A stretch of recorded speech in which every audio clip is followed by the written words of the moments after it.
بسم الله الرحمن الرحيم. الاعتصام بالكتاب والسنة. رب انصرني على القوم المفسدين. اللهم إني أعوذ بك من الهدم ومن التردي، وأعوذ بك من الغرق والحرق والهرم، وأعوذ بك أن يتخبطني الشيطان عند الموت، وأعوذ بك أن أموت في سبيلك مدبرا، وأعوذ بك أن أموت لذيغا. آمين. أهل القرآن هم أهل الله وخاصته، هكذا قال رسول الله صلى الله عليه وسلم في حديث رواه الإمام أحمد وغيره: أطهر أهل القرآن قلبا أقربهم لله، لا يمسه إلا المطهرون، وهم الملائكة، ومن دخل في حكمهم يتطهر بتطهره الظاهر والباطن، حتى أزالت ملائكيته دوابيته، ومحت نورانيته ظلمته، وأذهب الله عنه الرجس، وقربه وأحبه، وجعله من خاصته. ولكل من عظم كتاب الله وخدمه حفظا وتلاوة وعمل بأمره ونهيه نصيب من ولاية الله. ولخير الأمة من تعلم القرآن وعلمه، إذا كان مع العلم والتعلم تقوى. إذا كان مع التعلم والتعليم تقوى. قال رسول الله صلى الله عليه وسلم في حديث رواه البخاري وأبو داود والترمذي وابن ماجه عن سيدنا عثمان بن عفان رضي الله عنه: خيركم من تعلم القرآن وعلمه. خيركم من تعلم القرآن وعلمه. القرآن العظيم هو ربيع قلوب الذاكرين، هو الذكر الحكيم، هو للذين آمنوا هدى وشفاء، والذين لا يؤمنون في آذانهم وقر وهو عليهم عمى، أولئك ينادون من مكان بعيد. الذين لا يؤمنون بالله يسمعون لفظ القرآن لكنهم لا يهتدون بالقرآن، لا يهتدون به ولا يحفلون له، لأنه هدى وبشرى للمؤمنين لا لغيرهم، لأنه ذكرى للمؤمنين لا لغيرهم، لأنه هدى ورحمة للمحسنين لا لغيرهم. قال الله تعالى: وننزل من القرآن ما هو شفاء ورحمة للمؤمنين ولا يزيد الظالمين إلا خسارا.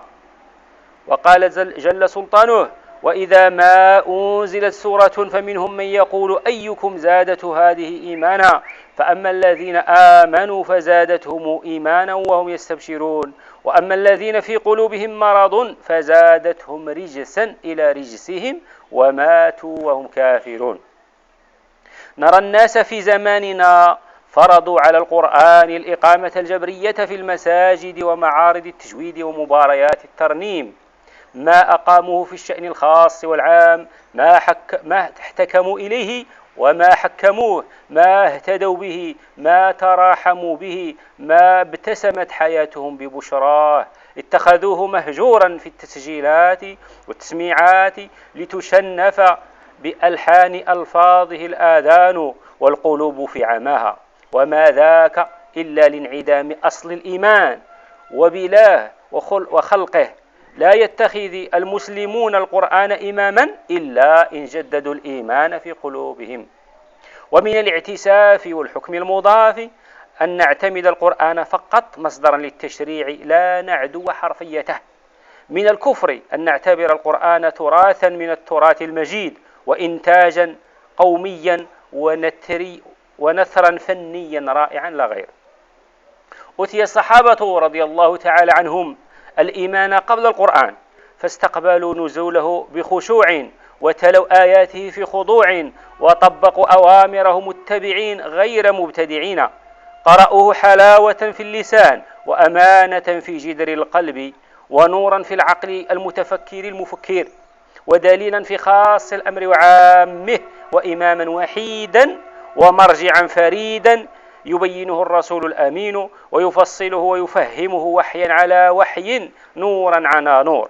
قال الإمام أحمد عن عبد الله بن عمر رضي الله عنهما أن رجلا جاء النبي صلى الله عليه وسلم فقال: يا رسول الله، إني أقرأ القرآن فلا أجد قلبي يعقل عليه، فقال رسول الله صلى الله عليه وسلم: إن قلبك حشي الإيمان، إن قلبك حشي الإيمان، وإن الإيمان يعطى العبد قبل القرآن. الإيمان كيتعطى قبل القرآن. وقال جندب بن عبد الله وابن عمر وغيرهما من الصحابة: تعلمنا الإيمان ثم تعلمنا القرآن فازددنا إيمانا. تعلمنا الإيمان ثم تعلمنا القرآن فازددنا إيمانا. والآثار في هذا المعنى كثيرة، أي بمعنى أن الإيمان يعطى العبد قبل القرآن. وكان يقول سيدنا عبد الله بن عمر رضي الله عنهما: وأنتم أوتيتم القرآن قبل الإيمان فأنتم تنثرونه نتر الدقل، أي ترمون به مستخفين كما يرمى بالتمر الرديء، يؤخذ بعضه ويترك بعضه. يجب أن نقرأ أحاديث رسول الله صلى الله عليه وسلم في توجيهه إيانا للقرآن ووصيته من بعده على ضوء أن الإيمان في قلوب الرجال هو الذي يهيئ السامع للاهتداء بالقرآن.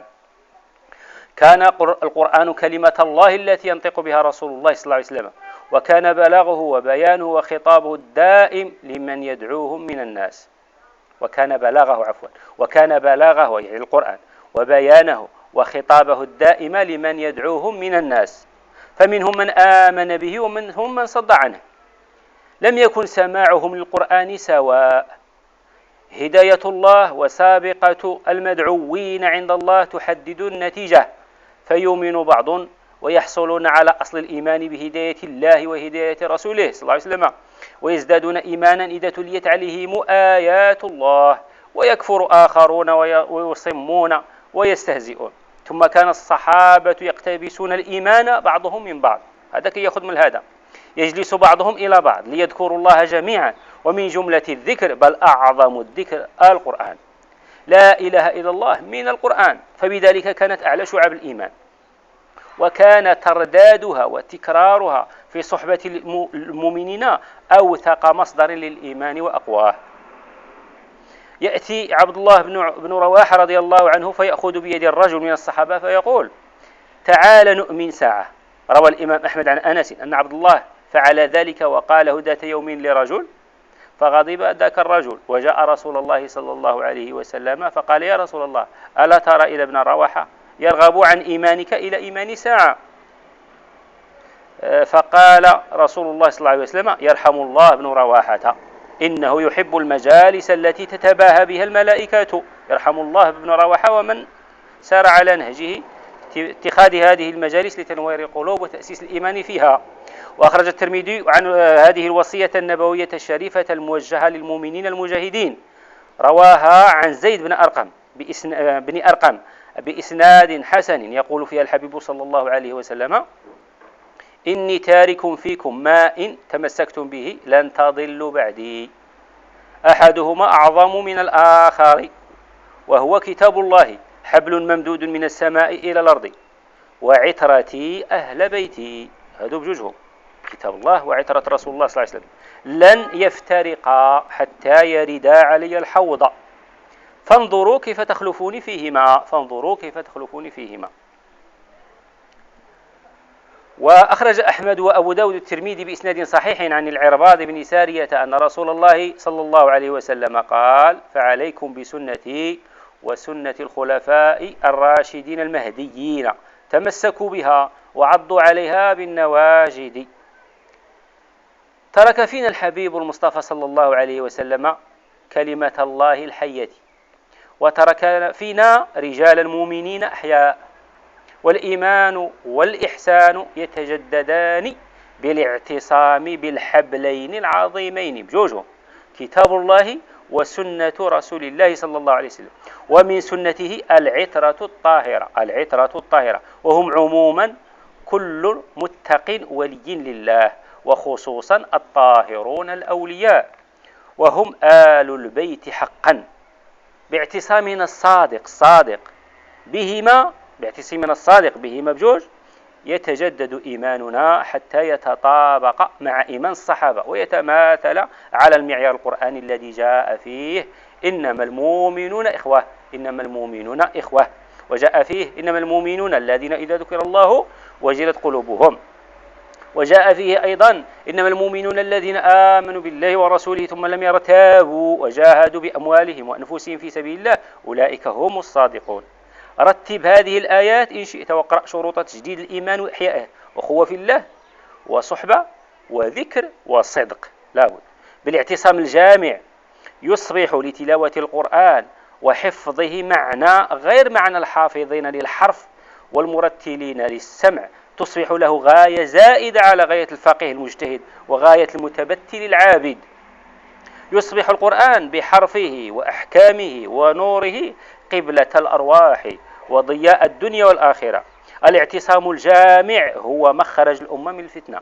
الاعتصام الجامع بالسنة وآل البيت وأولياء الله وأهل الله، أهل القرآن الذين هم نور يمشون بين الناس. الاعتصام بهذا بجوج هو المخرج الأمة من الفتنة ومعراجها من دركات الانحطاط والانهزام والغثائية. روى الإمام أحمد والترمذي والدارمي عن علي كرم الله وجهه أن رسول الله صلى الله عليه وسلم قال: ألا إنها ستكون فتنة. قلت: فما المخرج منها يا رسول الله؟ قال: كتاب الله فيه نبأ ما قبلكم وخبر ما بعدكم وحكم ما بينكم، والفصل ليس بالهزل، من تركه من جبار قسمه الله، ومن ابتغى الهدي في غيره أضله الله، وهو حبل الله المتين، وهو الذكر الحكيم، وهو الصراط المستقيم، وهو الذي لا تزغ به الأهواء ولا تلتبس به الألسنة ولا يشبع منه العلماء ولا يخلق ولا يبلى ولا يخلق على كثرة الرد ولا تنقضي عجائبه. هو الذي لم تنتهي الجن إذ سمعته حتى قالوا إنا سمعنا قرآنا عجبا يهدي إلى الرشد فآمنا به. ثم قال من قال به صدق، ومن عمل به أجر، ومن حكم به عدل، ومن دعا إليه هدي إلى صراط مستقيم. صدق رسول الله صلى الله عليه وسلم. الحديث في فضل القرآن، بل الأحاديث في فضل القرآن وتواب التالين ودرجات الحافظين وتنور السامعين كثيرة. كان الاعتصام بالقرآن والسنة طيلة هذه القرون بعد الخلافة الراشدة المهدية الأولى اعتصام قربة فردية. نرجو من فضل من له الفضل سبحانه أن تجمع هذه الأجيال بين يدي الساعة إلى قربات القرآنية الثوابية الدرجاتية قربة أخرى، وهي قربة الجهاد في طريقنا إلى الخلافة الثانية المشهودة الموعودة. بتلك نكون حقا من أهل الله وخاصته، كما كان من أنزل القرآن بين ظهرانيهم هم صاحب الكرام. والقرآن كتاب جهاد أولا وأخيرا، ما أصبح تميمة للتبرك ووثيقة مهجورة ونصا معروضا معزولا إلا ببلا الإيمان وعموم الفتنة أخرجنا الله من عهودها بمنه. قال الإمام عبد القادر قدس الله سره: طر إلى الحق عز وجل بجناحي الكتاب والسنة، ادخل عليه ويدك في يد الرسول صلى الله عليه وسلم، اجعله وزيرك ومعلمك، دع يده تزينك وتمشطك وتعرضك عليه، هو الحاكم بين الأرواح المربي للمريدين جهبذ المرادين وأمير الصالحين صلى الله عليه وسلم. وقال أيضا، بل هذا الإمام الرفاعي قدس الله سره قال: مفتاح السعادة الأبدية الاقتداء برسول الله صلى الله عليه وسلم في جميع مصادره وموارده وهيئته وأكله وشربه وقعوده وقيامه ونومه وكلامه حتى يصح لك الاتباع المطلق.